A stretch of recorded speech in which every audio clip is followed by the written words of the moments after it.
Hey, lovely students, a very good evening to all of you. So, today we are going to discuss a bit about the learning curve.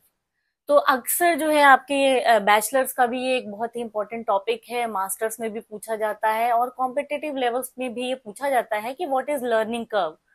आपको उसका graph का depiction भी पूछा जा सकता है, उसकी कैरेक्टरिस्टिक्स पूछे जाते हैं और कि आप इसको कैसे डिस्क्राइब कर सकते हो एक किसी इंडिविजुअल के प्लेयर परफॉर्मेंस के साथ जोड़ के। तो चलिए इसी के साथ हम शुरू करते हैं। तो जब भी आपकी लर्निंग कर्व की बात होती है तो एक सिंपल शब्दों में आप कह सकते हैं, you can define it as the graphic depiction of an individual's performance, क्योंकि हम उसको ग्राफ पे जो है वो नोट डाउन करते हैं या दिखाने की कोशिश करते हैं। या फिर आप ये भी कह सकते हैं कि it is a kind of quantitative record of an individual's playing performance. तो ये दो जो है ये डेफिनेशन है। बात करते हैं कर्व की। तो ये लर्निंग कर्व को आप पेपर पे कैसे दिखा सकते हो। हमेशा आप ध्यान में रखिए कि जब भी हम लर्निंग कर्व की बात करते हैं तो there are three important elements of this particular curve which are said to be initial spurt, second is the plateau in the performance and third one is the sudden spurt.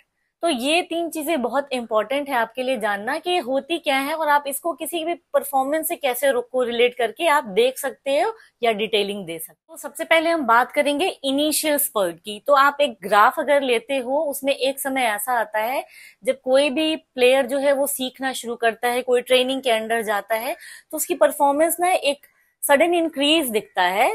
Initial increase भी दिख सकता है कि वो ऊपर की ओर जा रहा है।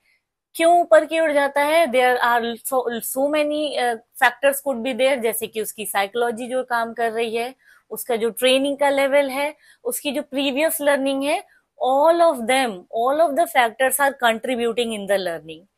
तो एक इंथुजियाज्म भी होता है, एक एनर्जी लेवल बनी होती है। इन वजहों से क्या होता है कि कोई भी प्लेयर जो है वो अपना 100% जो है वो किसी भी परफॉर्मेंस में देना चाहता है और उस ग्राफ में ये जो फेज है, जो उसकी टॉप परफॉर्मेंस बढ़ रही होती है, उसको हम कहते हैं इनिशियल स्पर्ट। आगे साथ ही साथ हम बात करेंगे व्हाट इज प्लेट्यू।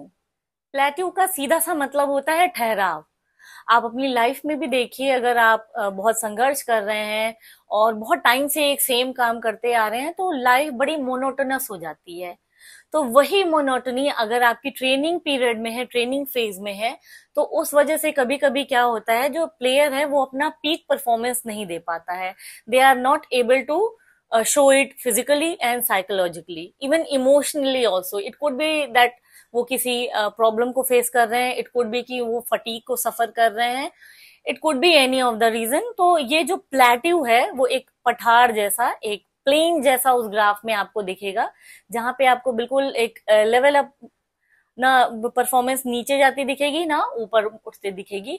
तो इस फेज को या ग्राफ में इस पार्ट को हम प्लेट्यू कहते हैं और there are lot many reasons which need to be find out to just remove this plateau. So now we are going to talk about the sudden spurt.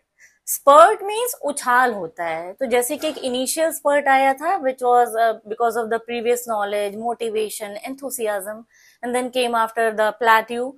After that again there is a sudden spurt. फिर से performance जो है वो थोड़ा सा rise करती है। What could be the reason? The most important reason is consistency. जब आप किसी काम को लगातार किए जा रहे हैं with all your motivation, then ultimately you are going to get success in that. And जैसा कि हम सभी ने अपने फिजिकल एजुकेशन में पढ़ा भी है, laws of learning are there like law of frequency, law of use, law of exercise. So how much you are going to take the pain, how much you are going to do the exercise, the amount in terms of result you are going to get.